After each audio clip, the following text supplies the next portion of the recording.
Hello, friends. Welcome to another episode of Date with Destiny with Captain Behnam. I have an exciting guest today. She's a female pilot and captain.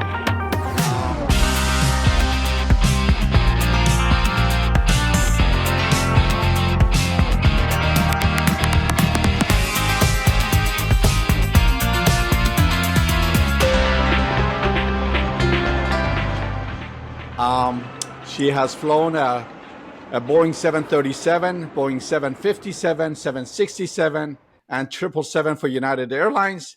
She also flew the Boeing 747 as a flight engineer. And she ended up captaining Airbus. We're going to talk about that. Airbus, the good old Fifi flying machine.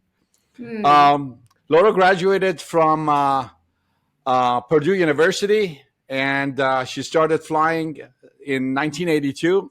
So she's been around for a long time. And on today's podcast, I wanted to get her perspective of being a female pilot and making it to the ranks of captain with United Airlines. So, having said that, I'd like to welcome Captain Laura Savino. Nice to have you. Thank you. Thanks for inviting me. It's good. It's gonna be fun. Yeah, I've heard a lot about you. We haven't met yet, but we connected on LinkedIn, and I saw that you have written a book, Jet Boss. We're going to talk about that in a few minutes, and also that you go around and do speeches, which is that's just something that is really, really I'm passionate about. And of course, I want to introduce you to the community, Mhm. aviation community, in a different way that you have been introduced or exposed. And because in this show, I want to get the lessons you've learned in life and the challenges you've had in life to overcome to make it as a female pilot. And Mhm. hopefully that would be very, very inspiring to all young women around the world who are planning or wanting to become a pilot, but somehow they never had the opportunity. So from the teenage years, you had a dream to fly the queen of the sky, which was a 747, just like myself. Your journey is really, really, really inspiring. When did you first start it, and what did you ever imagine that your career would take you so far to this point? Oh gosh. I really didn't have a dream to go, to go to the airlines at all when I was growing up because there were no female pilots, and I'd never seen an airplane. I'd never met a pilot. I never met anyone who'd ever met a pilot. So it wasn't anything that was on my purview at all. And this was back in the day before the internet, was invented. So you only knew what was actually in your life, right? Maybe what your father, did, or your mom, if you were lucky enough to have a mom that worked outside of the home, and maybe what a teacher told you. So yeah, it was just something that I happened to kind of discover as a teenager out exploring in my mom's old station wagon. I found a GA airport, had never seen an airplane in my life like up close, and I was fascinated by it. So that's how I got started. And then, again, I didn't fly because I wanted a career in flying, because I didn't think that was something possible. It wasn't anything that I even thought about. I just wanted to get in an airplane and, get in an airplane again, and one thing leads to the next, and you just keep moving forward and moving forward, and then you end up someplace in your life that you're like, wow, how did I get here? So So a little girl from New Jersey, a middle child, and with a family who was like average income family. What was the turning point, do you believe, that made all of this possible? the turning point, gosh, oh, I don't know if there was like any specific turning point. I think what happened was I went up for $20 for a discovery flight, and it was hypnotic for me. This was And like 1982 or this earlier was than that. 1982. Yeah, actually, Okay. right at the very beginning of 82, and in the winter. And I just wanted to go up again. And I ended up getting a job at the airport at a flight school. And I just basically worked for free and worked my way through lessons. And my end all be all goal was to earn enough money to like get to go up one more time. And Uh-huh. then work long enough to get to go up one more time. And probably the turning point was when I got into Purdue, and I was actually an art major, and I ended up transferring in kind of behind my parents' back, love you, mom and dad, into the flight program. And once I got in there and I realized I could do this, and I was surrounded by other people in aviation, I think that's when it became a little bit more of a reality that this really is my community, and I can be a part of this. And I just don't think I really realized it. Even then, when I graduated from college, come to think of it, I still was thinking like corporate pilot or something like that, because I don't think I understood yet that women could be actual airline pilots. But I knew I could do something professionally. At least I thought I could. So that was So probably I think the deregulation happened like 78, 79. like deregs. Yeah. And then, Um, then the women started kind of entering, maybe it was a couple of years earlier. I can't remember, but and the women started kind of coming into, it was a totally a man's world. And yeah. here you are trying to break that barrier, and enter that. How, Well, were the people, the naysayers say, no, you're not good enough, you can't do it, or something like yeah. I that? mean, I felt that way, and even though there women did start their, start to matriculate into aviation a little bit, probably in like the late 70s. Uh huh. Uh, but again, there was no internet, so I didn't know that. Nobody that I knew that.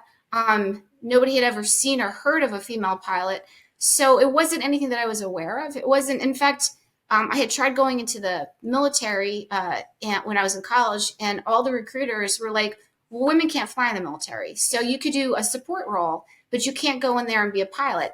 That turns out wasn't exactly true. But as far as the news had not gotten out to the recruiters that I spoke to that women actually were starting to do all these things. I think the opportunity was very small still. So, yeah, so although things were starting to change, until I literally was that change myself, I Yep. was unaware of it. I It didn't was know. just I like didn't know leading a other pack, you women. didn't even know it. I didn't know. Yeah, I didn't. I, I, like those doors were just starting to open as I reached the age where I could, and the qualifications where I could walk through them. But I didn't know that there were other women ahead of me that had walked through them. It was just all new and shiny. So, uh, I don't know. I was pretty clueless, really, as I think about it in hindsight. But that probably helped me because I wasn't jaded at all. I was just like, okay, this is great. So Whatever. you get an art degree at Purdue, Mhm. you finish college. Did you have your private license by then, or then you started going after it? No, so I got my private license in high school. And then Okay. I went to Purdue and I transferred into the flight program second semester freshman year. And then every semester we accomplished something. So Okay. when I graduated, I had my CFI. And then right Okay. after graduation, I think I then got my double I. And Okay. then I got to work, but I had already been working, I think, for 2 years as a flight instructor. I started flight instructing my sophomore year in college. What kind of airplane? Well, initially I was flight instructing just single engine, like anybody, Cessna Piper. We had oh gosh, we had oh, I can't even remember. We had a couple unusual airplanes. We had like a Mooney and we had Bonanza and, Trinidad and Tobago, which that was like all the rage for a short period of time.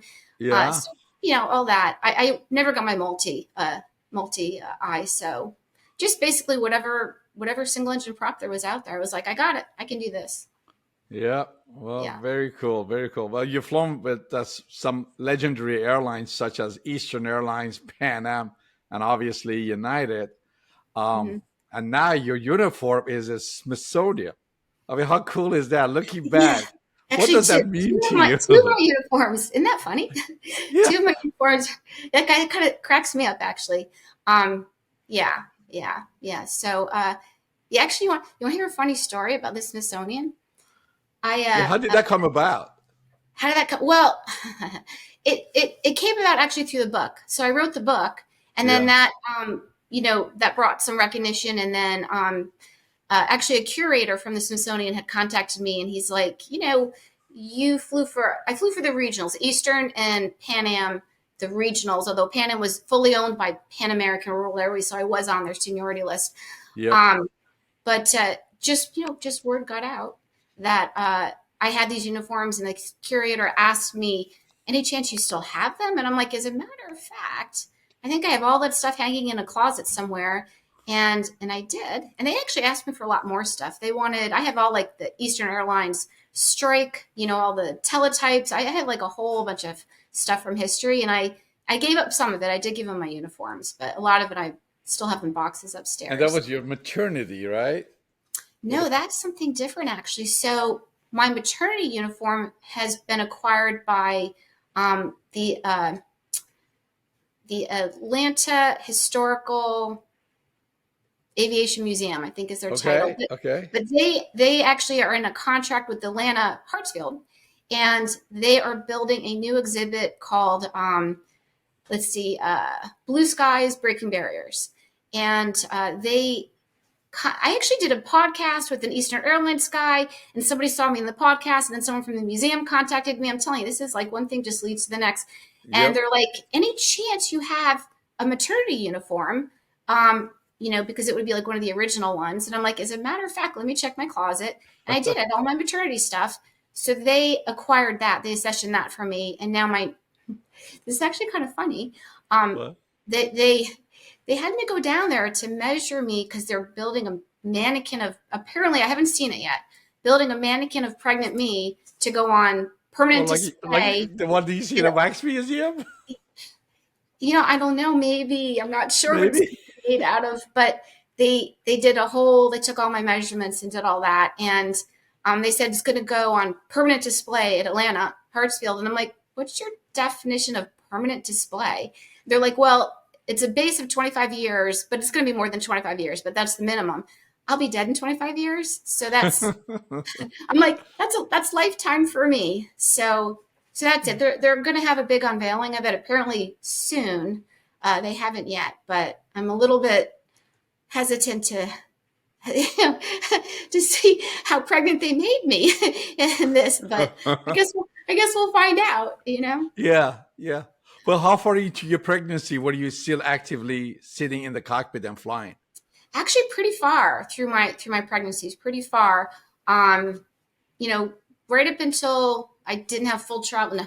Let me think how far along. I mean, I was in my last trimester, so I can't remember how many weeks I was, but we didn't have maternity leave, so Yeah. you worked if you got paid if you worked. So I had to work.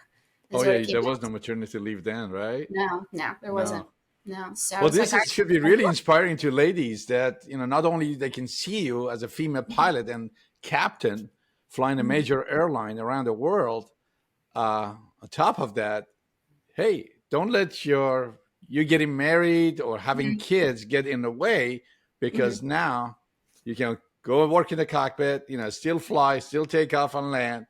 mhm, And when the time comes that you make a decision that you want to go home and to stay and mhm. have your baby, you can do that and get maternity leave too, right?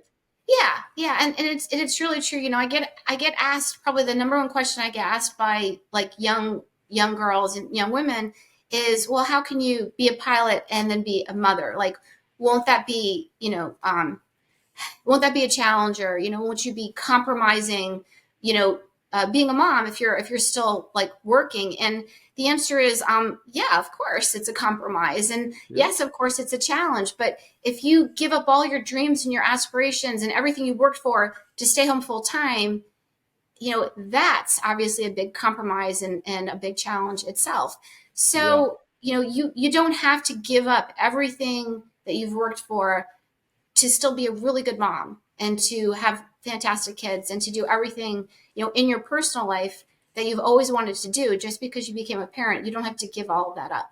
And that's something that I think it's hard to understand. But your kids need you for about 12 or 13 years, then they're like, see you later.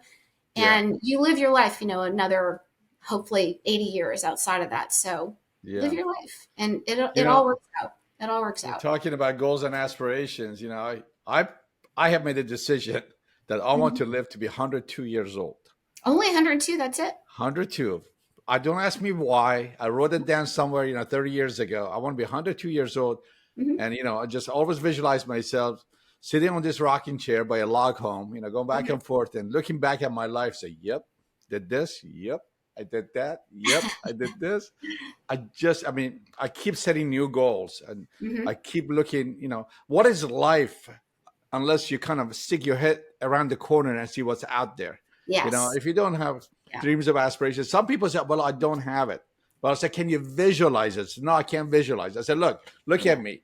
You see my necklace? You see my shirt? You see the necklace? Yes. Yeah. Close your eyes and see if you can see the necklace and the color of the shirt. Mm-hmm. Yes, I can. Well, you can visualize. You can So you just visualize. have to train Exactly. that muscle, Yeah. visualize, and have this manifest, have goals, have intentions, whatever you want to call it. Yeah. Something that excites you. Put it out Emotion. in front of you and keep going after it. Yeah. Because there's And every single nothing day. more enjoyable. Yeah.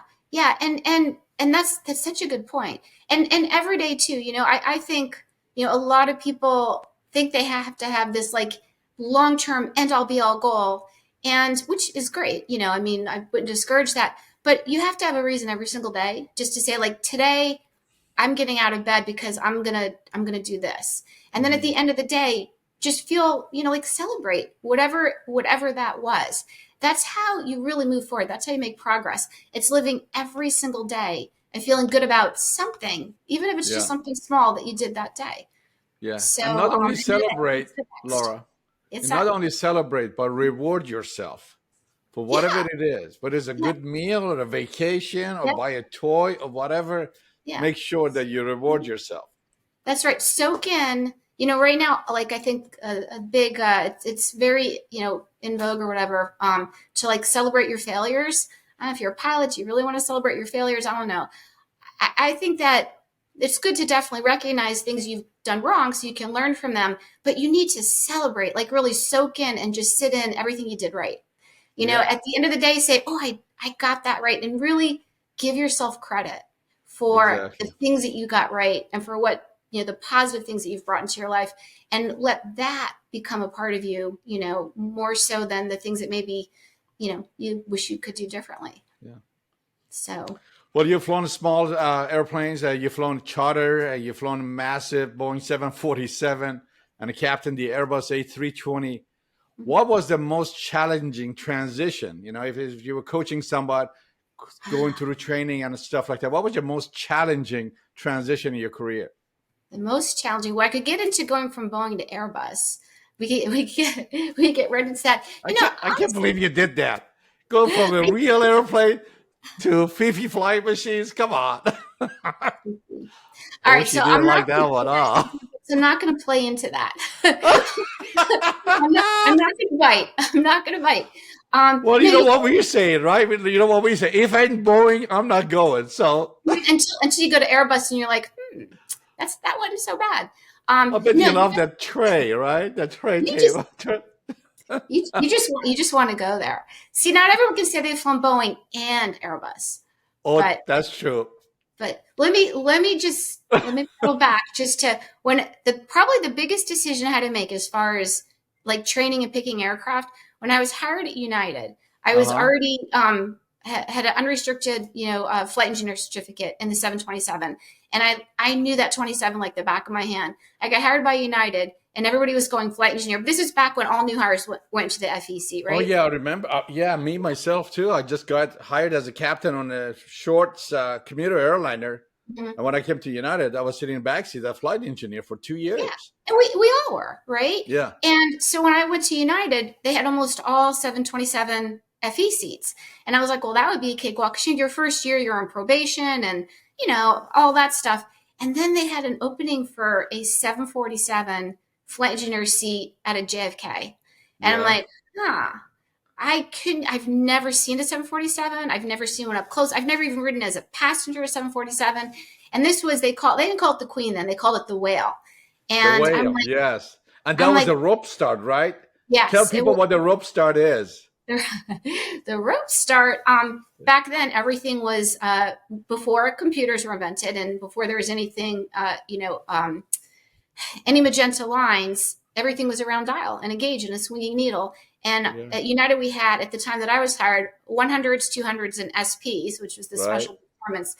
And the flight engineer is a person who just ran all the systems. We just memorized, oh my gosh, like hundreds and hundreds of numbers, all the parameters, minimums, maximums, all the red lines, yellow lines. I mean, everything. We were the auto throttles, in takeoff, we set the thrust and the entire flight, we adjusted it. balance the fuel. We did everything. The flight engineer, a lot of companies had PFEs, professional flight engineers, that were just, technicians, and they weren't pilots. They just knew the systems and took care of the systems. But Yeah, like at the United, TWA and Pan Am initially just had PFEs, PFEs, right? right? And that Yeah. was their profession. At United, though, they made it into a seniority thing where the junior guy would sit sideways, so you had to learn that whole skill. So, any case, It bringing it was a all in here. valuable seat though, because you sat Yes. back there and you observed Oh the my captain gosh. and the co-pilot. I mean, I learned so much. Yes. Just Yeah. like you, I flew the 727 as Yeah. a FE and then a 747 as a FE, Yeah. which again, I just say to everybody that my dream became full circle Uh-huh. because even though I wasn't flying the right seat initially on a 747-400, but as soon as I got in the cockpit of a Mm-hmm. 747, the rope start Yeah. with the round gauges, and I'm like, I have arrived. I wear Yeah. United pilot Yeah. uniform. I'm sitting in the cockpit of this jet, flying from San Francisco to Yeah. Honolulu and back. Yeah. Life was And good. back then, they let the flight engineers sit up front. Like you can't get away with anything like that now. But like even as an FE, I not that I ever actually got to fly I didn't it. hear that. What? What's that? No, but it was really cool. We could do anything we wanted back then. At least Oh these yeah. guys did. But in any case, so probably the biggest upgrade decision or challenge was, should I go to the 47 on probation in New York? And not only was it just an airplane I didn't know, and I already knew the 27, but the pilots I was flying with were very, very senior, very old school. They had never flown with a female pilot in their lives. And there was a lot of challenges where the Yeah. 27 was the very junior, captains, very junior first officers. And it would have been just a much friendlier environment and a lot Yeah. easier. And I knew the airplane, but I'm like, nah, you know what? I might never get a chance to do this again.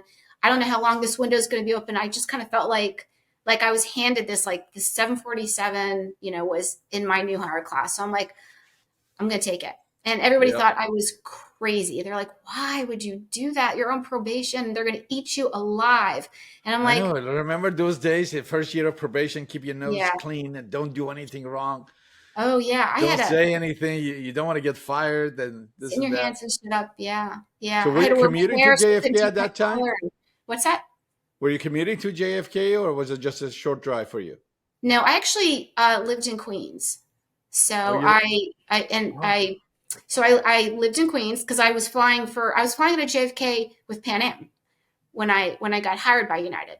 So, which is okay. actually kind of funny because So was home was in Queens or was it that commuter pad? no, I actually had a house in Queens. I had a Okay. house in I Queens. And lived I lived off of I lived in Queens too. what part of Lefferts, Queens? Man Metropolitan. Metropolitan Lefferts. Avenue. Yeah, that would be Yeah. Forest Hills. Yeah, So Forest we Hills, like yeah. Forest Hills Part area. yeah. I when after 9/11 when United closed Miami, Hmm. I had ended up commuting to JFK and before they closed JFK. Yeah, And so I had an apartment in Queens. I love that area. That's neat. yeah, So you yeah. actually lived there and that was a short commute for you. Yeah, I lived in Forest Hills, and then I moved and I lived in Richmond Hill, Okay. and I was flying out of JFK, but I was also flying out of Newark. So in the 47, technically I was also based in LaGuardia, but obviously we didn't service LaGuardia in the 47. But Okay. yeah, yeah, it That's was how you great. It got was started. Well, it yeah, seems like you also did repossess aircraft, or you were with the company that repossessed aircraft. Sounds like something coming out of a it was movie. going back to my time building days, but yes, I was an aircraft repossessor, but I will let you in on a secret. It's not nearly as exciting as it sounds. Oh, Um, really? Okay. it's not. So it's first of all, you're not stealing anything because the bank is taking repossession of the aircraft that they now own, Uh-huh. and with that comes the keys to the aircraft. So I basically worked for a company, and they had contracts with the banks, and they would just give my boss, who would give me like the envelope word of the information, the aircraft, where it was located, the tail number, and you'd get the keys. And I would just somebody would usually fly me there and drop me off. Sometimes I would fly somebody there and drop them off. Somebody We'd take turns, would take the airplane and then fly it wherever the bank wanted you to deliver it to. but Okay. it wasn't that Was there exciting, any especially wild stuff that was it crazy wild stuff you had to do, or the aircraft as owner or a TV somebody would show, but chase you guys? it wasn't really like that. It was kind of, not that it was boring. It was just fairing. Basically, you're fairing airplanes, and nobody chased me. I mean, people that default on airplanes are usually like doctors, or people that are somehow had enough money for an airplane but didn't have enough money to keep the airplane. There was no truckers that were like chasing me or anything like that. Okay. And nobody. It's interesting too because I would go into these airports, and I was quite young at the time, How old and were you then?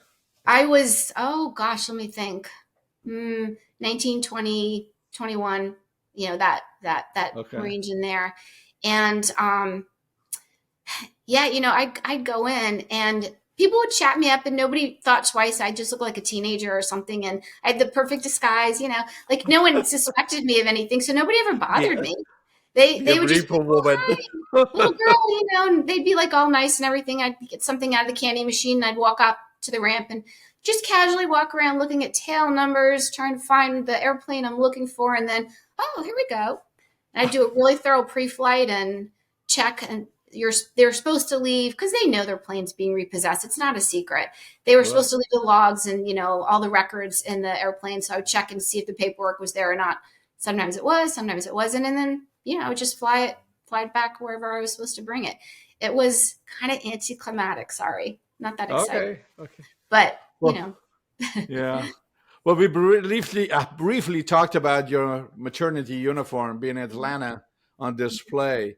A lot of women that want to get into aviation, when I start talking to them, say, "Well, but I really want to be a mom. I really want to be a wife." And how did you manage that? How did you manage a career, Mhm. airline business, and a motherhood? You know, I will say it is really hard. It's not an easy walk. It's a big decision to make. Um, Ideally, you marry the dream guy who wants to share the responsibility with you, Uh and huh. you take turns, and you can go to work with peace of heart and peace of mind, and all wishy and unicorns and puppy dog tails and everything, that everything's wonderful. But the truth is it's hard. It's really hard because you don't want to be separated from your children, and not everybody is blessed with the perfect spouse. Even if it's a great guy, maybe they're not good at staying home and taking care of babies. They could be the Right. best husband in the world, but maybe that's not their skill set. So but I'm not sounding very positive, am I? But the bottom line is you absolutely can make it work, and don't be discouraged because it's not going to be easy. But I ended up finding I had a number of nannies, like over different years, and kind of settled in. We had an older woman, not that old in hindsight, Uh probably huh. like the age that I am now, but she had three grown daughters, and she was wonderful. She was like a grandma to my kids, and she loved them. Like she just ate them up like they were her grandbabies.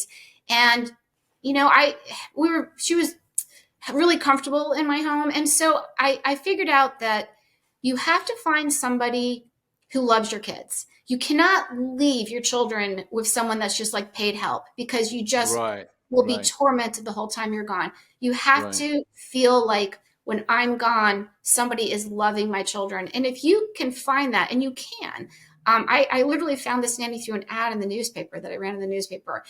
um, when you find that, you can then continue to live your life. And oh, my battery. Hold on. I'm so sorry. My battery. Let me just plug this in. Oh, it's all right. It's all I right. It think happens. yeah. Well, I fully charged it right before we started, so I don't know why that is. All right. Okay. Is that better? Oh, that perfect. Um, was your husband in aviation, or what did he have a different Um, kind of career? yes and no. And I make it a policy I do not talk about my ex-husband. That's like just my private business, and I just don't ever go there. Okay. Sorry. All right. No, that sounds good. That sounds Yeah, good. he's So, not been in my life for decades, and it's my past, and it's just not part of my picture anymore. So. okay, okay. You're very passionate about mentoring young pilots. Mhm. And what do you think is the biggest obstacle for women in aviation today? What do you think it is? What is it? Gosh, the biggest obstacle, I think, Well, I mean, obviously, the current political climate is very emotionally charging. And, as a pilot, you should just concentrate on being a pilot and learning Yep. those skills. I think probably the biggest challenge outside of that is just seeing themselves as pilots, the Mhm. whole like see it to be it. I think, even aside from being a female, I think if you are not born into some sort of a heritage, like an aviation heritage, it's very hard to picture yourself in the cockpit, of a 767, a 777, if you've never seen one before, if you've never met a pilot, if you don't have that as like a norm in your life, it's very hard to see yourself in that position, no matter who you are. So Mhm. I think that probably the biggest challenge to aviation, the biggest challenge is getting people into aviation who otherwise didn't grow up picturing themselves in aviation. And as far as like women go, I mean, half the talent in this country is female, right? So, but only Mhm. about 5% of pilots are female. So we're somehow missing the boat here. We need to open up the hiring pool and access and opportunity. And that's, I think, the greatest increase in safety to aviation is opening up the doors to everybody who has the ability to do it. And the only way you're going to do that is to get out there and just educate and let people see that this Yeah. is an actual real occupation that you can do. And not just being a pilot, which of course is the best part of aviation, but being a mechanic, being a dispatcher, being a controller. Um, there's a lot of really amazing careers in aviation. And if you don't have some sort of personal background where you grew up, where you've got a parent or someone who has exposed you to it, generally speaking, you don't know about it. Mhm. So, um, you know, I Have think, you yeah. coached or talked to few people that women in general that have actually taken your advice? Oh Now my they God, are pilots. yes, a I know lot. you're really big in women in aviation, and Yeah, yeah, it's a great organization. All these organizations did not exist when I was younger, and I feel so just privileged and just still like excited that I can now be in the other side. I never had the chance to be like a mentee because they didn't, that term didn't exist that I know of back then. yep. But now I get to, help the next generation. And honestly, there's just like nothing cooler than that. Nothing more exciting than me. And I've had many young women come up to me. Like I speak at Purdue University, my alma mater. I do different speaking engagements. And I mean, I have probably every time I've spoken, I've had one, two, or even more young girls come up to me and say, I never had any idea I could be a pilot. And then I saw your book, or I saw you on YouTube, or I saw something about you. And it's like they just didn't know. And, Right. and it's like, I think word has gotten out that girls can do anything. I don't think that's a secret. I don't think the younger generation, doubts themselves in that way. But I think that they just don't see themselves as pilots because they just have never seen that. And it hasn't crossed their plate yet for them uh, to look into it and see if it's something for them or not. So, As you know, I come from a different country, and mhm, just being a natural U.S. citizen, mhm, um, and making it to be a pilot, it means a lot to a lot of men around the world because they want to do that, but the countries they live in doesn't mhm, have the opportunities. mhm, And yeah, here we live in the land of opportunity in the beautiful, good old United States of America. And there's so many people out there in different countries that would never ever have an opportunity like you right, had or I had to right, even make it as an airline pilot. Doesn't matter if you're male or female. right, So I exactly, always tell the kids here or younger generation that be very very appreciative where you live. The fact that you can go buy yourself an iPhone or mhm, get your own apartment or go buy get a job and get a car. I mean, I know PhDs in other countries, mhm, doctorates mhm, that they live even lower than the lowest income class mhm. in this country. It's Yes, simply because the opportunities are not there. But here we have all the opportunities, mhm, and some yeah. people do not take advantage of it. A question just popped in my head. Do you think it's challenging for women like Yes. become a professional airline pilots. They fly this massive jumbo jets around the world. Is it? Do you think it's a challenge for them to date because To the take guys it. might get intimidated? The guys might get intimidated by women. Totally. That I did not see that question coming. Um, is it challenging for them to date? It's challenging for anybody I to mean, like, date. let's say you go on a date or you're in a group and they look at you and say, hey, what do you do for a living? The guy's trying to show off, talking about his big truck or, something and where he works. And then they ask you, what do you do for a living? And you say, well, I fly 777. Yeah, I actually never told anybody. So if Oh, you somebody, did like if it. I went out, no, I never came up. And if someone said, "Oh, what do you do for a living?" which is a common question, I would just say I work for Uh-huh. the airlines, and they would just assume I was a flight attendant, and I would just let them assume I was a flight attendant, and I just having Okay. nothing to do with dating. I just never brought it up. And I don't even really But at know some why. point it comes up what you do for a living, right? Yes, but you'd be surprised how many people don't believe you, or why, why is that? they just think you're they just don't believe it. Or if they believe that you are a pilot, they think, right, but like you're not actually the pilot. Like you're like the assistant to the pilot. I mean, that's just the presumption. It's always been the presumption, and I kind of just like went with it. But Oh, that's funny. yeah, I don't think. I mean, even like my own dad. I love my dad. Love you, dad. Like he asked me years ago, but like well into my career, I'm like a captain. He's like, "Have you ever touched anything, honey, in the airplane?" And I'm like, yeah, dad, I fly the airplane." He's like, "Mm-hmm, right, but the pilot is the one that's really flying the airplane, right, Oh dear?" my And goodness. I'm like, well, Dad, I know I actually fly the airplane.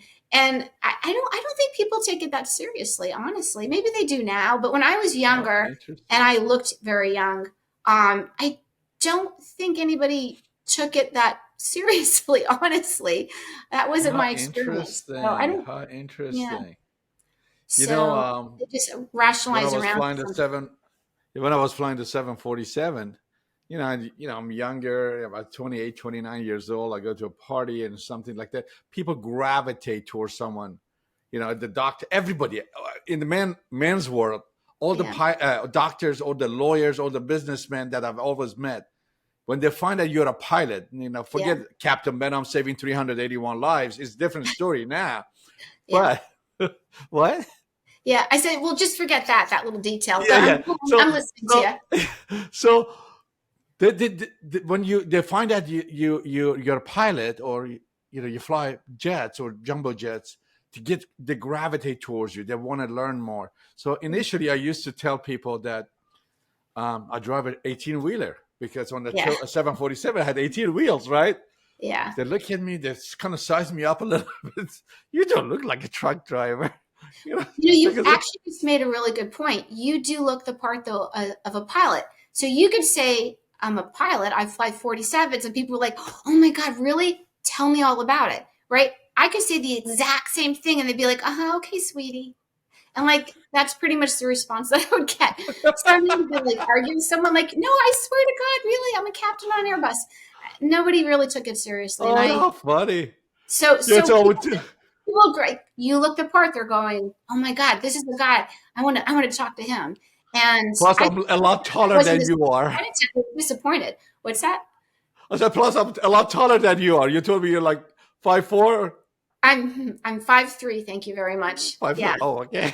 Yeah, yeah. You're only I as you know, he knows I actually am sitting on I'm sitting in a booster seat in my own dining room because I was too short for my own laptop. So I have to yeah, you're left. These are the pre-camera pre-camera arrangements. I'm like, wait a second, I'm too This is small. so people should know. You know, Yeah, you just have to have the drive and wanting to yeah, be a pilot. Like a lot of countries, the height, the weight, the race, even the mm, religion gets in the way, and that you cannot qualify. And I remember when I was a young kid and applied to the Air Force, they asked me if I had a filling in my tooth. I said, yeah, as a matter oh of yeah, fact, I had a yeah, filling. They said you disqualify for just yeah, having a filling in your tooth. I'm yeah, like, this is something wrong with this picture. Yeah, I was So at any disqualified. rate, So yeah. yeah. So talking about date with destiny, my date with destiny, my um, moment came, at 36,000 feet flying, from San Francisco to Honolulu, when we had the catastrophic failure on the right engine, and miraculously we were able to save 381 lives and the airplane. I always say that to people, that whatever you do in life, go the extra mile, always sharpen your saw, always do more than is asked of you to do, because you never know when you are going to be asked to perform at your best. Mm-hmm. Churchill says that, a tap on the shoulder when you are really Mm-hmm. put in a place that you really need to perform. Was there a moment in aviation that really, really tested all your skills and training? Oh gosh, like every moment tests all your skills, don't they? Well, Um, I mean, we are living in an environment that, you got to make zero mistakes. There is no, you can't just push the pause button, yeah, and and it's just stop up there. So everything is just very dynamic. yeah, it's exactly right. You can't pull over to the side of the road and say, "Let's think about this." Um, it's an interesting question. I mean, certainly there's been lots of challenges and times where you have to step up to the plate. I think the first time that really hit me, going way back when I was a flight instructor, I was with a student who was kind of a big, bulky guy, and he had an attitude, and we had an engine failure, which is not that big a deal, right? Put the nose down, go through your, Engine failure on a single engine or yeah, a twin it was a engine? 172, single engine Oh, 172. I it's had a had total knee, loss of knee power. engine fail, and you know, I know what to do. You have your training. It's like, okay, I've got this. But what I didn't count on was that student panicked. He froze on the controls and Oh he my yanked goodness. back, just as like an instinct. He just yanked back, and the fact that my size is what it is suddenly became an issue, where it had not been an issue in my mind up until that point. I hadn't really ever focused on being small, right? And he overpowered me. And even though I knew what to do and I could fly the airplane, I knew all the procedures, Oh my and goodness. I wasn't, I was like, I've got this, we're good. I found a nice spot to land. I couldn't physically overcome him, physically overcoming me. And Wow. that was probably my first like come to Jesus moment. Was holy crap, all the training in the world, I can't overcome this. And Wow. I ended up pulling the I ended up pulling the gust lock out of the seat pocket Okay. and beating him with it until he finally snapped out of it and let go of the controls. And then I got the nose down, but we came very, very, very close to stalling and spinning, very close. Oh my And goodness. that all the training in the world couldn't have prepared me for that moment, because I had no idea that he was going to respond like that, and that I would Wow. be put in the position having nothing to do with aviation or my skills or my knowledge, but just a total, oh my god, what do I do now? So Wow. yeah, You know, that's um, I had a similar situation. I do martial arts, and I'm mm-hmm. a third-degree black belt. And Japanese style, there is a maneuver that you do with your elbow. Yeah, It's called empi. It could mm-hmm. be this way to the chin, or it Yeah, could be sideways to the ribs. So I'm just like you. I'm a flight instructor. Remember the old? I'm flying a 172. mm-hmm. We're doing maneuvers. We're doing stalls, and we do spins. And so remember the old days, we actually would practice spins in the I, airplanes. hey, when I was in high school, I would go up and I would do barrel rolls. I did a loop once or twice. I would do spins like as a student pilot, as a They teenager, don't just for teach fun. that anymore. No, you can't. But I didn't think twice about it, right? Because we were just like, nobody. We had no tail numbers on the airplane back then either. Like they were Yeah. like microscopically small. So Yeah, nobody could take a picture. So yeah, you could here do we whatever you want. are Yeah. in a practice area, it'll be like 4,500 feet. Mm-hmm. And Mm-hmm. I told the guys we're going to do a spin to the left, like two spins. He's a pilot now. I mean, he's got his instrument rating, going towards his commercial. And I asked him if he had spin endorsement. I mean, those days that you really needed to get an endorsement to do Yeah. spins. And for those of you guys, you might not know what a spin is. You get the aircraft into a nose high attitude. You increase the angle of attack to a point Yeah. that the airplane starts buffing and shaking and falls out of the sky. We call it a stall. And you have to lower the nose, like Laura was saying, to gain airspeed. Now, if you don't have coordination by your feet, keep the ball in the center, the low wing could drop as you stall, and the aircraft would tumble down, or we call it a spin. And again, to come out of the spin, you just push the opposite rudder, keep the nose down. Now you're going from spinning like this to a nose dive, and gently you bring the nose up. Otherwise, if you pull up too hard, you could rip the wings off. And we've seen that on YouTube, that some guys have done that in air shows. So just like your scenario, Laura, we get into spin. So I go, okay, 1 turn, 2 turn, come out of it. He's scared, because to do the spin, you're pulling the nose back already. Right. And in a stall, you just got to release the back pressure so the nose drops. But because the airplane starts tumbling, the guy's scared and he's holding it back. So we go to three turns in a spin. Then the 4th and the 5th, I keep telling him, let go. Even if you just let go, the airplane would go back into a nosedive attitude. And he's not. And just like you, I'm trying to put my hand on the yoke, go the other way, he's not. So I literally elbowed him right in his wrist so hard that knocked the wind out of him. Knocked the wind out. I think we recovered about 1,500 feet. In your case, you had lost the engine. Jesus, Yeah, it was scary because, like I said, I can put it down, but I can't. I can't put it down in a spin.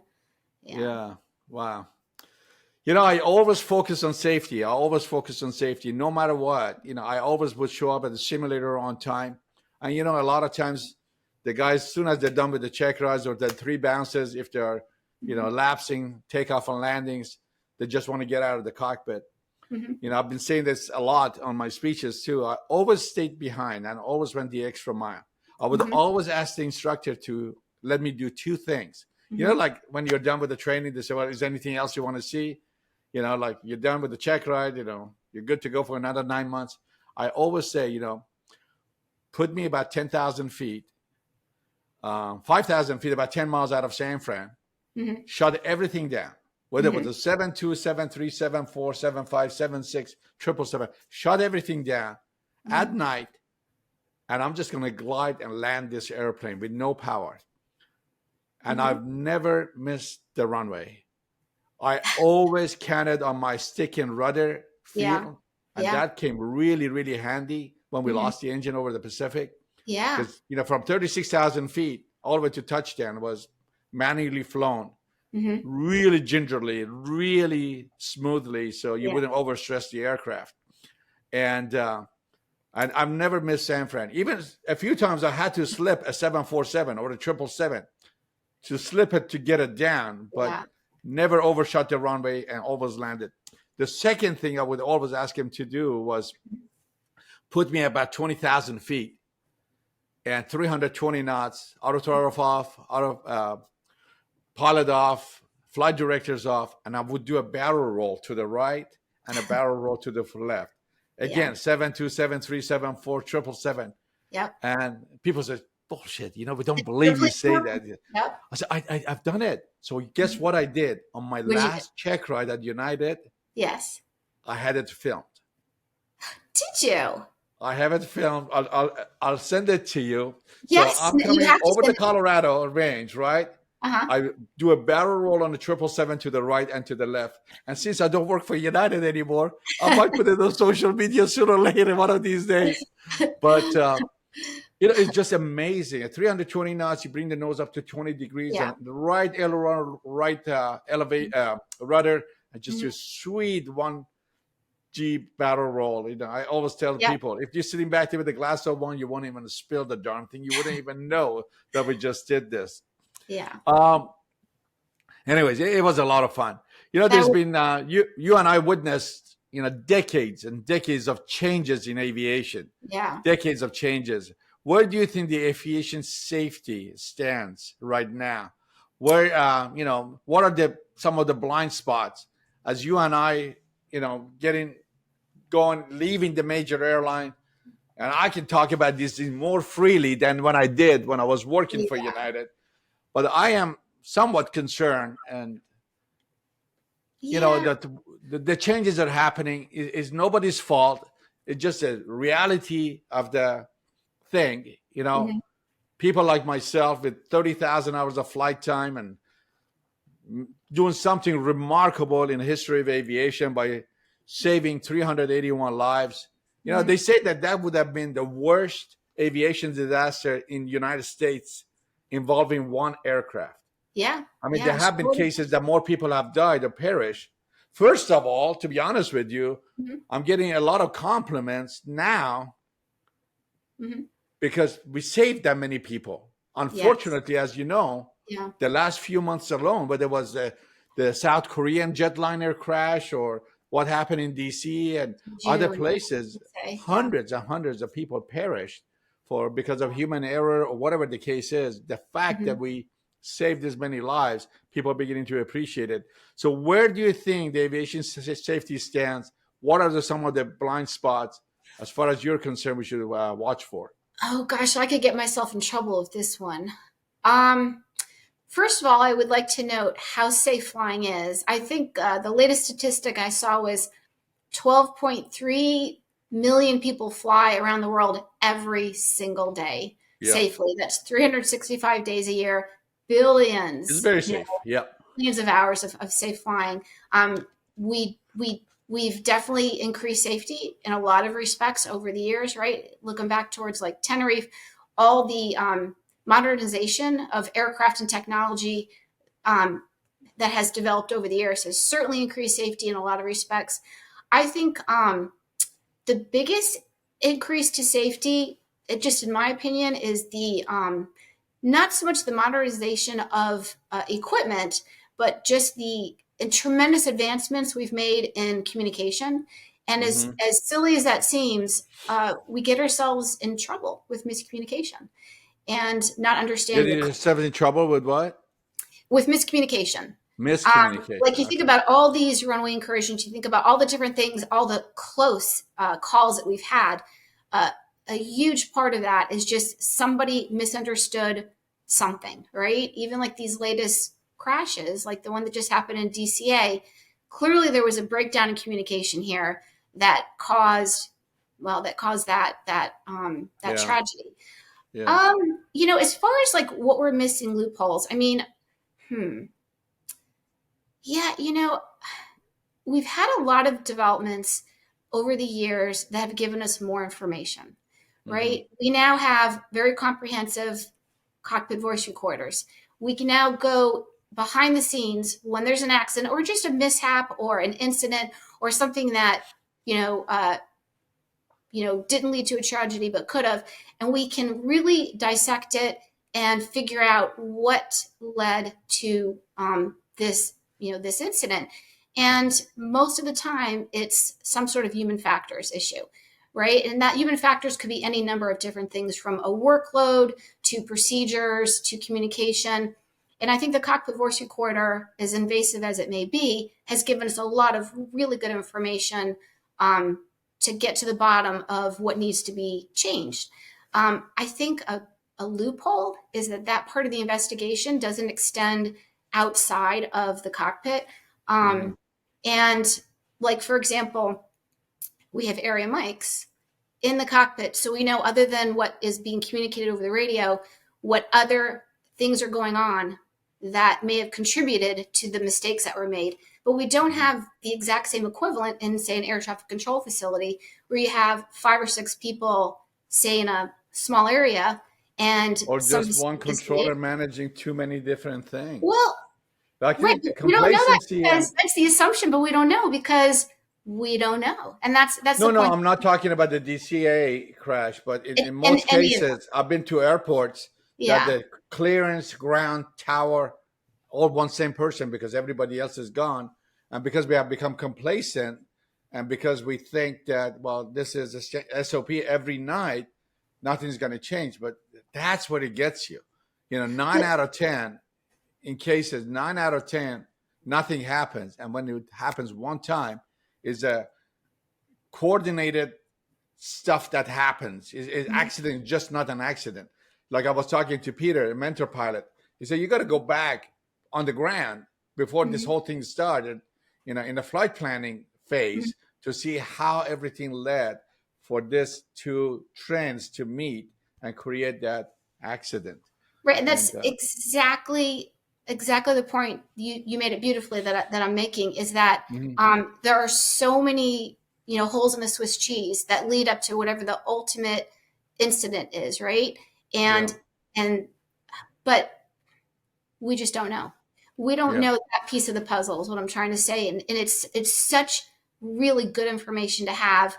Like in the cockpit, you have two trained professionals in a sterile environment, and yeah, still we get really good information in that small little bubble. We get very good hmm, information from like an area mic. Wouldn't we also get good information if it was in like a TRACON where there's 15, 16 people? yeah, Um, maybe there's tours going on. Maybe you have one person who has a high workload and you've got two people that are also there, but they're not contributing, or maybe the procedures need to change, or maybe communication between. I'm just saying we don't know. That's all I'm right, saying. A piece of yeah, the no, puzzle that is always and forever a mystery. And going all the way back to Tenerife, hmm, where there were three controllers, um, and three pilots in each of the aircraft, and we got tremendous information from the cockpit voice recorders. We learned a lot about procedures and communication, but we didn't get any yeah, information from that third piece in the puzzle. And I just think that everybody really, really cares about safety and really cares about keeping everybody alive. And I think it's a huge teamwork. And CRM, right, it has contributed to safety tremendously. And CRM started off just being the two pilots. Then they included the flight attendants. Obviously, we need to hear from them too. Then they yeah, included dispatchers and mechanics and even passengers. Everybody's in that loop of whatever information we can garner, let's use it. But shouldn't controllers also be in that CRM loop? Shouldn't exactly. that information also, it would just be helpful. Yeah, that CRM is important, man. Not only for Yeah. in aviation, for Yeah. air traffic control, you gotta have it with the mechanics. So Mm-hmm. there's checks and balances. You're always passing on the baton to the other guy, especially in hospital with doctors. And I mean, how Mm-hmm. many death could be prevented in hospital because of that? You also Yeah. talk a lot about self confidence and taking risk. How do you build that type of confidence, and what's needed to make those split decision or split second decisions? What when you refer to those things? Oh gosh, I mean, you could answer that better than me, I'm sure. Honestly, it's experience, and it's like kind of like backing up to what we were talking about before. It's every single time you get something right, like register that, soak it in, replay the things you did right in your mind, and that continues to build confidence. That continues to change your image of yourself, in your own mind. And I always Hmm. kind of live by a philosophy in my life to always try to be just a little bit in over your head. Because when you're in just a little bit over your head, you Uh-huh. are growing and you're learning and you're going to the next step. And then the next day, you're going to be above water at that level, but now you're going to be at the next level. And Yeah. honestly, I think that's the greatest way to build self confidence is to just always challenge yourself, do a little bit more than you thought you could do, be a little bit unsure of yourself, and Yeah. you'll surprise yourself every single time. You'll pull it off, and then you just keep moving forward and just keep climbing Yeah. up that ladder. I think Yeah. that's I always tell people life is gonna throw you a lot of curveballs.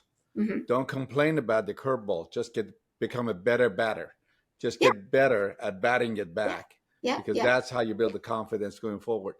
yeah, yeah, Your book, yeah, Jet Boss, is featured in yeah. Smithsonian. Good for you, Val. I'm so proud of you. You Yeah, it's inspired. What inspired you to write it, and what has been the most rewarding feedback you have received when people read that book and get back to you? what inspired me to write. That's a good question. I didn't set out to write a book. It wasn't like a goal of one of these things. It wasn't a goal of mine, and then you know nothing just happens. You have to work hard towards anything, but suddenly that became something I decided to Uh-huh. start working towards. I think what happened with me was 9/11 happened. I was in flight training. I was actually in captain upgrade school at that time, Okay. and it was it was just a horrible horrible time, at the airlines. And we were in the flight training center, and we couldn't go anywhere because everything was grounded. We couldn't continue training because it was just everybody was just too traumatized to really Yeah. concentrate and to do that. And it was so surreal. I remember I started just writing down on my hotel stationery, like, what was happening. Like, somebody thought to use our airplanes as guided missiles. Yeah. Like, it was just so unbelievable, and such an emotional time. I just started Yeah. writing down what was happening and what I was feeling and what was going on. And that really is what led to me writing. That's what I discovered.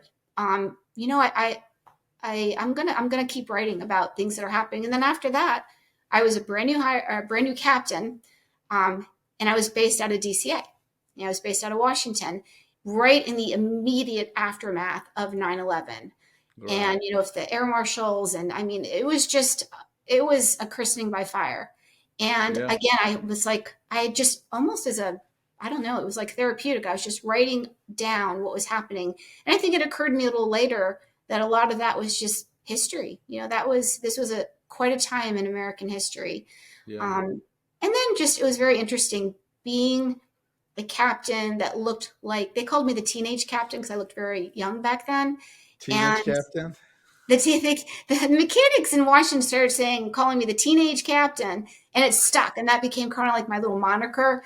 And nobody took me seriously, so it was really kind of comical. But then I started writing about that, like from my perspective doing this, in Washington. And I don't know, it just again, one thing led to the next, that led to the next. And even then I had written all these different, everything that was happening, and it was kind of funny and kind of serious. And I didn't think much of it until I think a little later, I started to realize, like, the light bulb went off, that I had become the person that I wish I knew when I was a young girl just getting into aviation. And I didn't know anything. I had no one to ask any advice. I got pregnant. I didn't know what to do.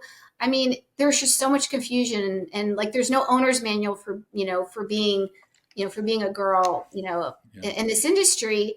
And I think that was probably the catalyst that made me get serious about, what, I, I'm gonna get this printed. I'm gonna write this and get serious about this. And I Good for want you. And it's not other. easy, is it? No, it's a lot of It's work. not. A lot of people It's a think it's lot. easy. No. It's like a whole industry. It's like a cutthroat Yep. industry. Publishing, it really is. It was crazy. But that's it. That's, I just decided I need to get this out there. Yeah. And it's now I'm in the Smithsonian. So, like, oh my gosh, it has done well, a lot better obviously than I ever thought it was going to do. So, Yeah. No, I'm very it is grateful not for easy, man. I'll tell you. that. But Yeah. I was thinking about it. I have a couple of more ideas that, Mhm. especially in success principle areas, motivational leadership, that I have so much information up here. I just have to find the time to Mhm. sit down and write those into my Yeah, next you've book. got some great Yeah. stories. Hey, Yeah. your stories are in the Chicken Soup for Souls and published by Simon and Schuster. Do you have favorite aviation story you'd like to share with us? Do I have a favorite aviation story?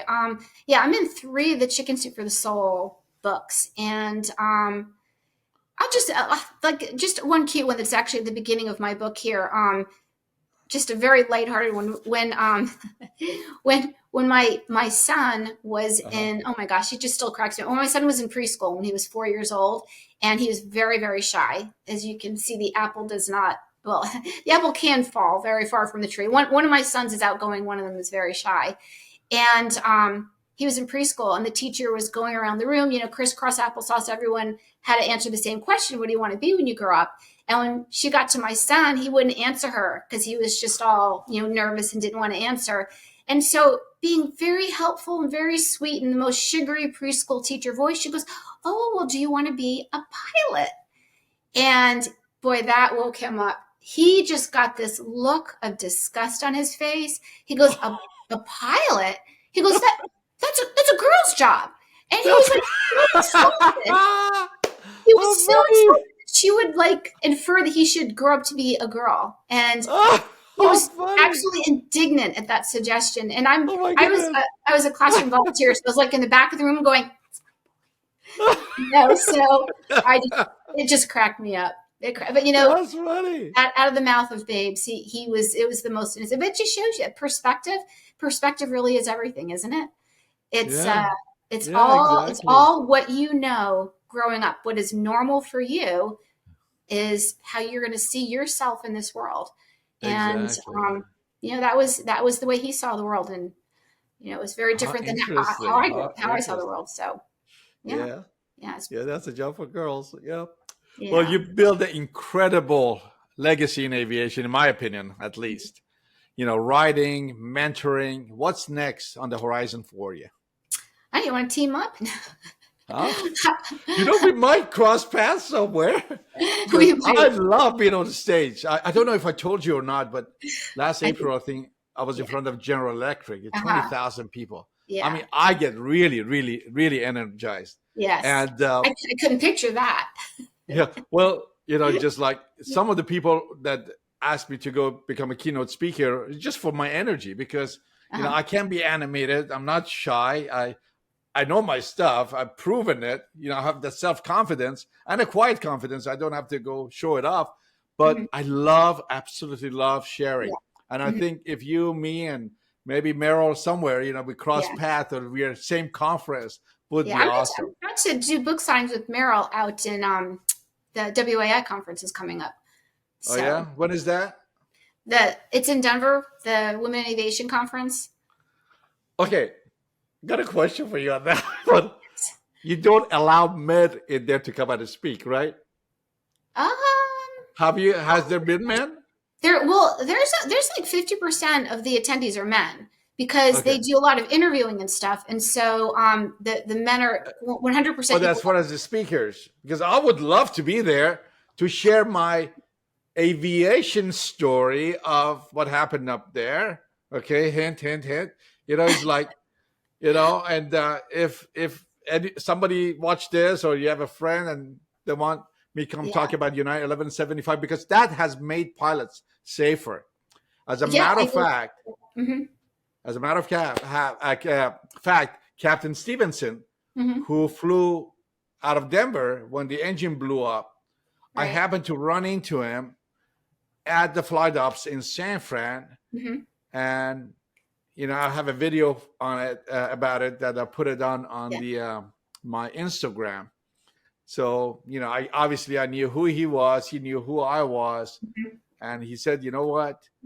I'll watch your videos. I'll watch that animation you made Yeah, about it United is really 1175." good. I've seen it. Yeah. Yeah, and Laura, the reason for that animation was that when they fed the information from a cockpit, not a flight data recorder, into the computers and put it in the sims, the vibration was so severe it Yeah. was ripping the jacks off the concrete on the sim. Yeah. I said, Captain, we can't teach this. This is not like Yeah. the wind shear thing that Delta had Hmm. in Dallas that we all Hmm. practice and learn from. They said we can't practice this. So I said, well, dial it down to 50%. Even at that point, it was too severe. It would damage the simulator. And as you know, those simulators get used 24/7, Hmm. and they couldn't do it. Yeah. So I thought I want to share with the rest of the world what really happened up there. And Juan Hmm. Blanco Lurio did a phenomenal job and putting that up. And lot of pilots from Yeah. And many different airlines have seen Mentor it. Pilot did one too, right? On your incident. Yeah, well, he did part of it. He put that, but I mean, he did a great job. I mean, Yeah. his Peter did an amazing job too. And so Captain Stevens said that I had watched your video. Therefore, the lessons that I learned through you helped me with my decision making to land that airplane safely on the ground. So, which is Yeah. a really, really good Yeah. um, thing to remember. Yeah. As you Yeah. go And into your golden years. outcome was successful, right? Yeah. And so many lessons come out of successful outcomes.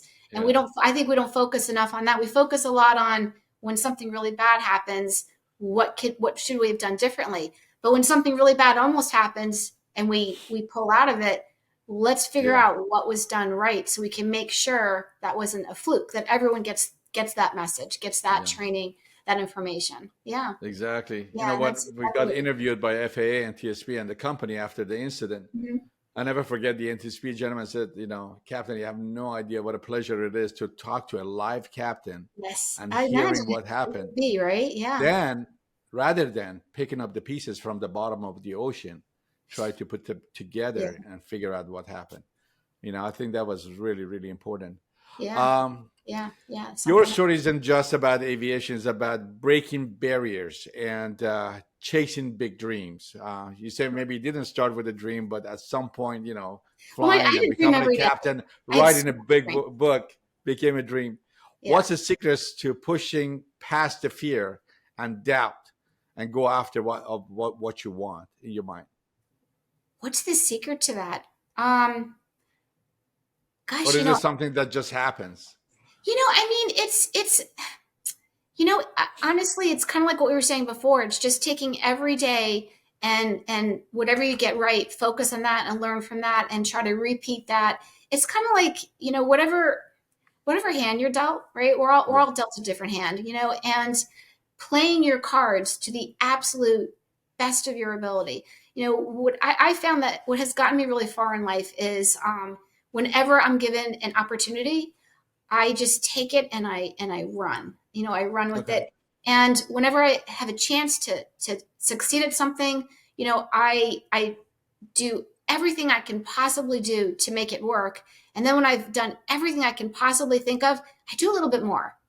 And Yes. if you just Always going the extra mile, like I call it. Always going the extra mile. You just have to, because you're Yeah. never going to really get any place, really far if you settle for, I achieved what I thought I was going to achieve, or I set this goal and I met this goal. You can't be happy. You have to keep moving the goalpost. Yeah. I mean, the more you move it, the more you realize that what you can do. Yeah. And I mean, kind of like that's been the secret with me is I've never been satisfied with, like I get on with, United. Well, now I want to move up to this airplane.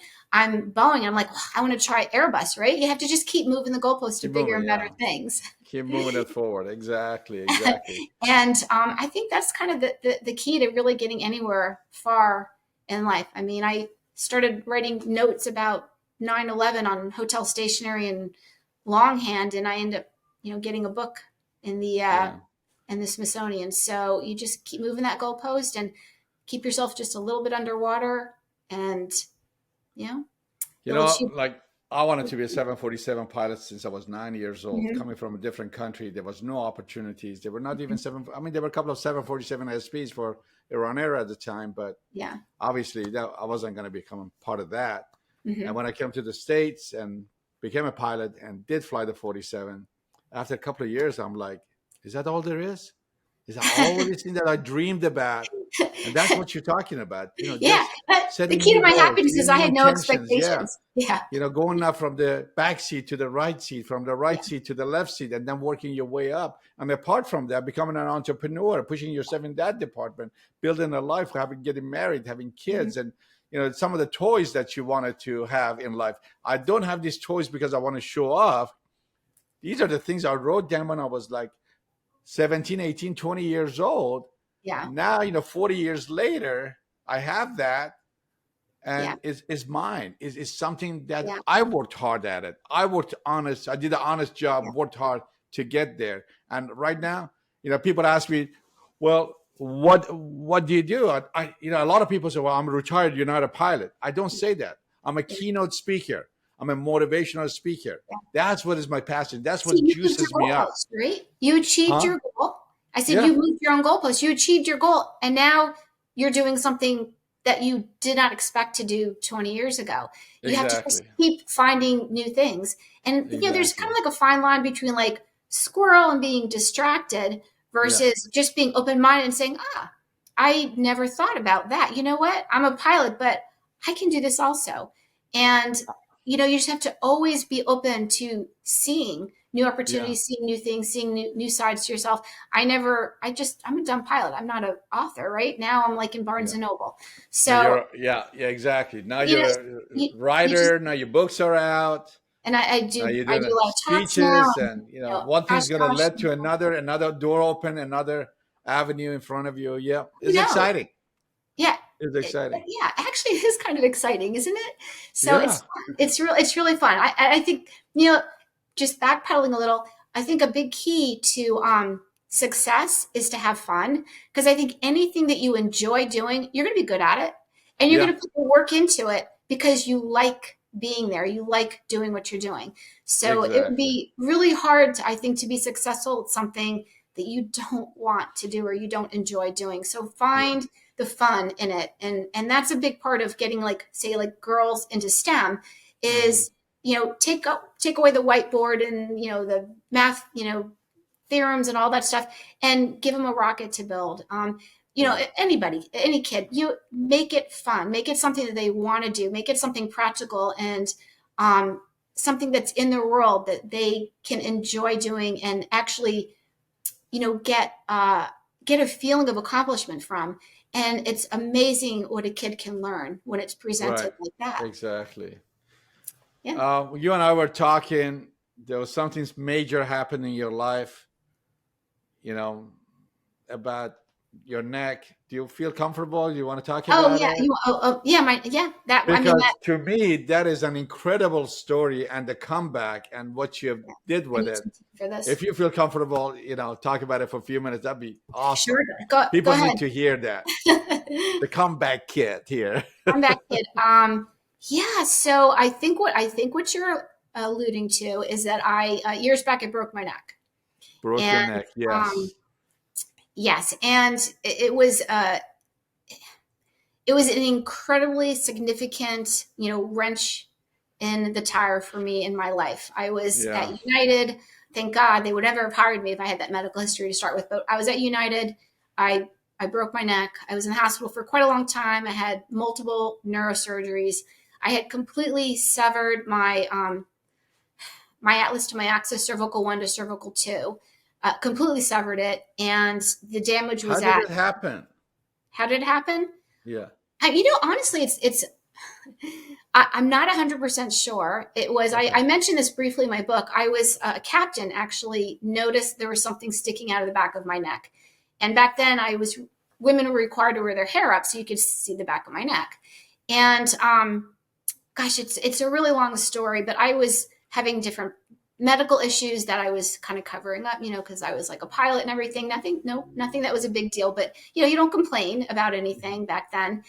And I ended up going to a chiropractor who took x-rays, who then turned white and got very nervous and immediately sent me to the hospital because when he took x-rays, my skull wasn't attached to my vertebrae. I had an Wow. internal decapitation. It's a very, I could, like, honestly write an entire book about it, but the bottom line is, suddenly my life came to a total and complete stop. I discovered that you can have all the problems in the world until you have a health problem. Then you only have one problem in the world. Yeah. That is the only problem you have. And it became my Yeah. If entire you don't world. have your health, you don't have anything. You don't, and it's interesting too. You should say that. It's a very common expression, and I used to think I knew what that meant. I used to think that what good are all the riches in the world, all the successes, if you don't have your health, right, to enjoy it? But it's Yeah. not actually what it means. What it means, and I had experiences to realize this. What it means is that without your health, you Hmm. have nothing. Literally, you don't have a job, you don't have a boyfriend, you don't have. Everybody disappears. You don't, every single thing you've worked your life for is gone. You can't even Hmm. go to your cousin's wedding. You can't go to the family reunion. You have nothing because you're in a hospital bed and you have nothing. I couldn't brush my teeth. I Yeah. couldn't scratch my nose. I couldn't do anything. I had nothing. And Wow. that's what it came down to.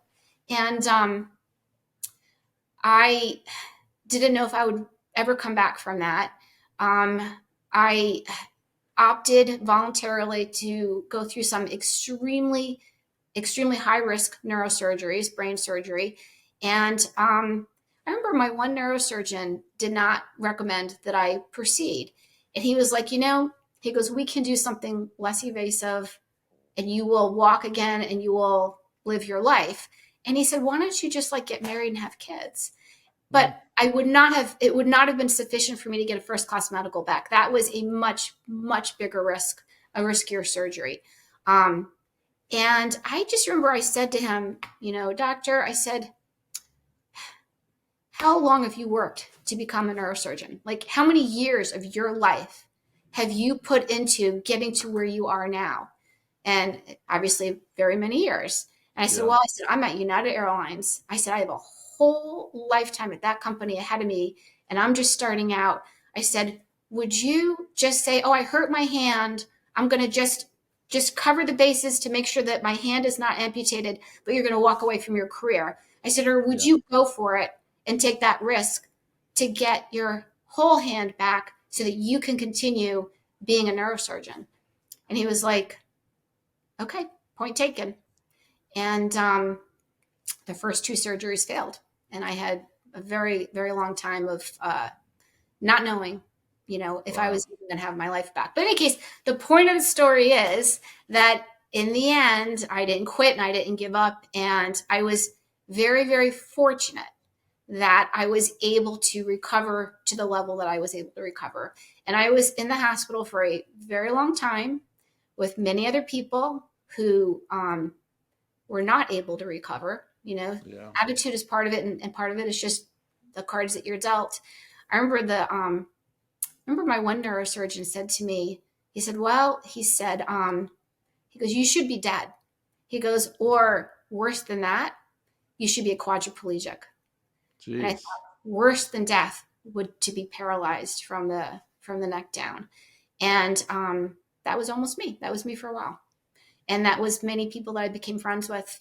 These things happen to totally, completely normal people like me that are injured.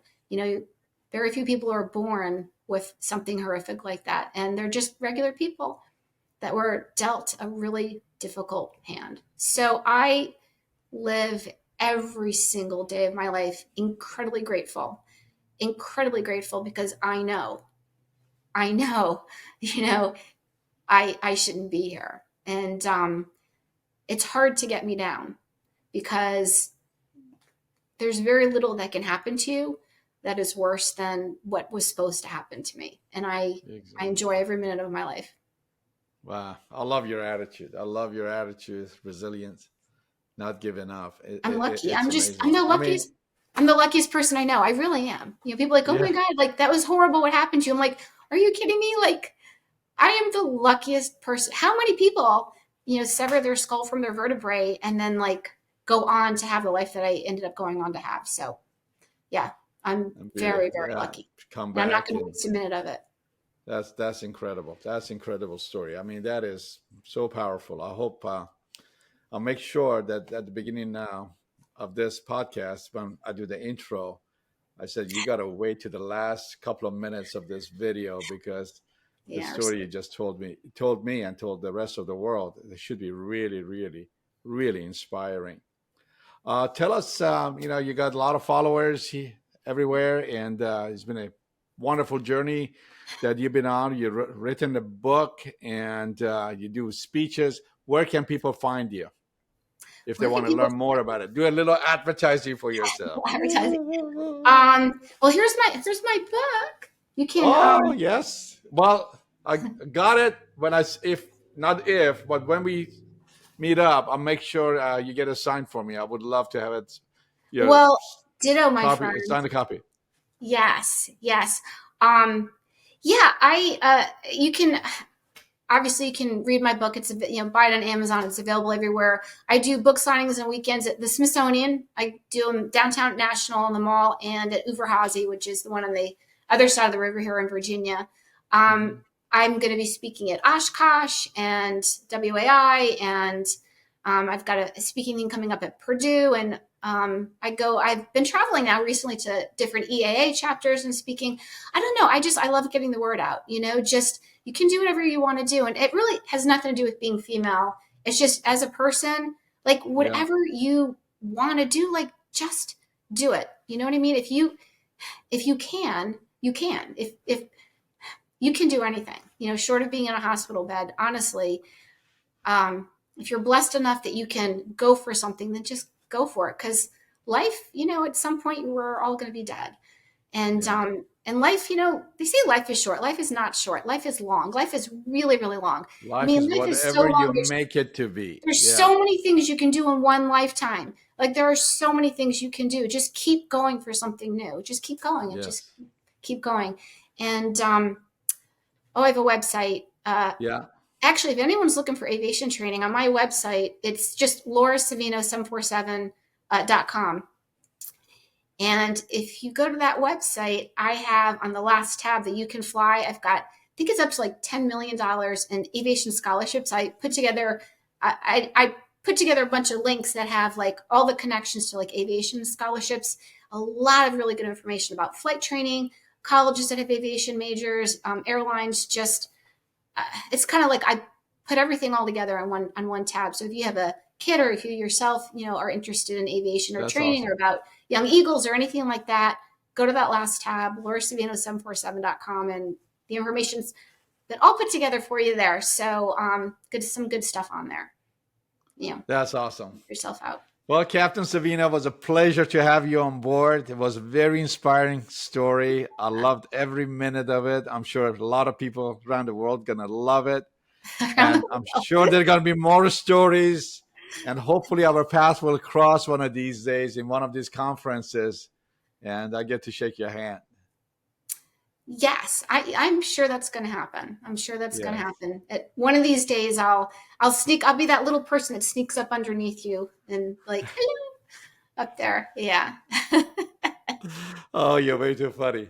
Well, enjoy the rest of the day. Thank you for giving me a couple of hours of your time. It's really been a pleasure. Thank you so Yeah, much. it has been. Thank you. And thank you for inviting me on. I feel very honored. Absolutely. Absolutely my pleasure. Take care.